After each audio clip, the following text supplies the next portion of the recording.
passé de bonnes vacances reposantes. Dans la vidéo qui suit, nous allons voir qu'il y a à peu près, en gros, 2 méthodes pour calculer l'aire d'une figure où il y a plusieurs sous-figures, on va dire. On appelle ça une figure complexe. Là, par exemple, à gauche, c'est la méthode par addition. Et on va voir pourquoi elle s'appelle comme ça. Alors que pour la figure de droite, ce sera plutôt une méthode par soustraction. Et on verra aussi pourquoi. En gros, il y a ces 2 méthodes-là parce que vraiment, il n'y a rien d'autre à faire que de se dire est-ce que j'ajoute les aires ou est-ce que je les soustrais quand je vois la figure. Pourquoi la figure de gauche, elle est dans la méthode par addition? Parce que lorsqu'on observe la figure, on constate que plusieurs figures connues, telles que le carré et les 2 demi-disques, on dit qu'elles sont juxtaposées. Juxtaposées, ça veut dire qu'elles sont côte à côte. Donc, forcément, si vous voulez trouver l'aire totale, si vous connaissez séparément l'aire du carré, l'aire du demi-disque, enfin l'aire des 2 demi-disques, vous n'avez plus qu'à les additionner, les aires, au final, pour trouver l'aire totale, puisque les figures sont côte à côte. Alors que dans cette méthode-là, par soustraction, c'est pas vraiment des figures connues, mises comme ça, côte à côte. C'est un peu plus compliqué comme méthode à voir, il faut vraiment s'y habituer, en tout cas. C'est une méthode où, en gros, vous voyez un trou. Il y a un trou dans la figure. Enfin, en tout cas, vous arrivez quand même à déceler une figure connue, et vous vous dites, mais il y a un trou dans cette figure-là. Eh bien, quand je regarde cette figure-là, pour moi, il y a un rectangle,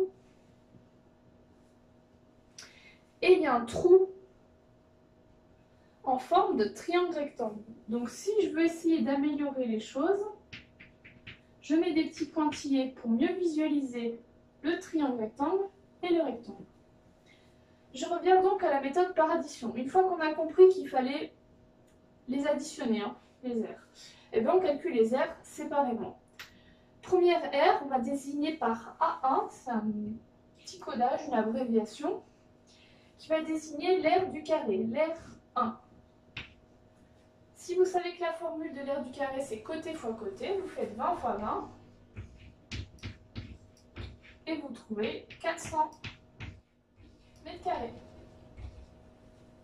Voilà pour la première aire.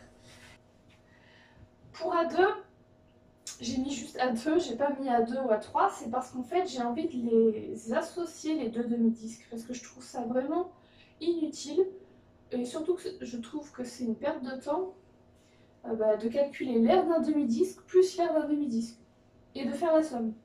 Je trouve que c'est vraiment long pour rien, alors qu'il suffirait de s'imaginer les 2 demi-disques, vous les reformez en un, on peut en trouver l'aire beaucoup plus rapidement en faisant juste la formule pi fois. Alors attention, le rayon c'est pas 20, c'est 10, pi fois 10 fois 10. Et en gros, ça revient à faire 100 fois pi, ou environ 314, si on prend juste pi, 3,14, 314 mètres carrés. Nous avons donc l'aire 1 qui est l'aire du carré. Nous avons donc l'aire 2 qui est l'aire de la somme des 2 demi-disques, c'est-à-dire l'aire d'un disque, de rayon 10.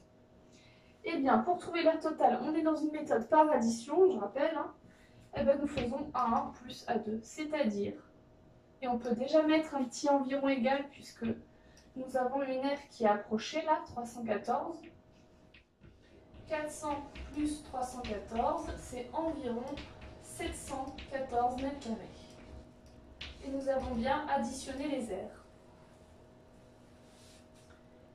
Je reviens du coup donc à la figure 2 que j'avais présentée tout à l'heure, la méthode par soustraction. Je rappelle que moi ce que je vois c'est un rectangle en gros, mais je vois un trou. Je vous montre quand même la surface dont on a envie de calculer l'aire, c'est celle-là, pour que vous compreniez pourquoi là il y a un trou. Et bien, nous allons faire la technique suivante. L'aire 1, ça va être l'aire du rectangle. L'aire 2, ça va être l'aire du triangle. Nous allons faire R1 moins R2 afin de trouver l'aire qui reste et qui est assurée. Donc on y va. L'aire 1, c'est un rectangle de longueur 30 et largeur 20. Alors on fait longueur fois largeur Et on trouve 30 x 20, 600 mètres carrés. Pour l'aire 2, l'aire du triangle rectangle, il faut se souvenir de la formule. L'aire d'un triangle rectangle, c'est côté fois côté divisé par 2 ou base fois hauteur divisé par 2. Ici, nous avons déjà 10, mais quelle est la hauteur associée à 10? On peut matérialiser ça par les pointillés qui passent exactement sur le côté du rectangle, et heureusement, ça tombe bien. Cette dimension-là, ne me dites pas qu'elle est inconnue, on peut la trouver. Il suffit de bien observer la figure. 30, 10, on en déduit que là, il y a 20. Parce que les côtés opposés d'un rectangle sont de même longueur. 30 moins 10, 20. Ben, on y va du coup, donc je rappelle, côté fois côté divisé par 2. C'est un peu pour vous rappeler aussi qu'un triangle rectangle, c'est la moitié en aire d'un rectangle. Donc on fait 10 fois 20, le tout divisé par 2. Et on trouve 10 fois 20, 200, 200 divisé par 2, 100. J'accepte que vous mettiez les étapes aussi, hein. Moi j'étais un peu vite parce que j'ai pas trop de place. L'aire totale, donc ce ne sera pas une addition comme là, ce sera une soustraction. Ce sera, alors il faut se méfier par contre du sens, hein, c'est bien l'aire 1, c'est la plus grande, hein, moins l'aire 2, celle du triangle, le trou, c'est-à-dire 600 moins 100, donc 500 mètres carrés. Donc en gros, pour calculer une aire, soit vous additionnez les aires que vous avez trouvées séparément, soit vous faites une petite soustraction parce que, ou plusieurs soustractions parce qu'il y a un ou plusieurs trous en fait. Mais au niveau 6e, vous aurez toujours sous les yeux des figures que vous connaissez. Et si jamais vous avez l'impression, vraiment que vous ne voyez pas une figure que vous connaissez, il n'y a pas de carré, pas de rectangle, pas de triangle, rien de tout ça, la seule chose à faire, c'est de les imaginer et de les construire sur votre figure. Donc, en gros, de faire un puzzle.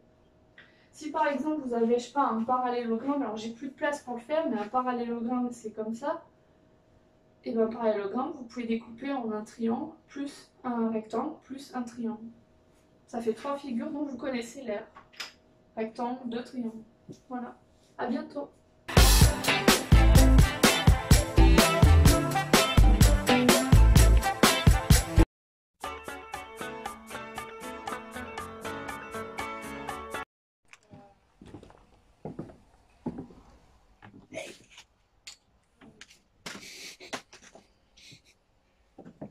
Trop bas.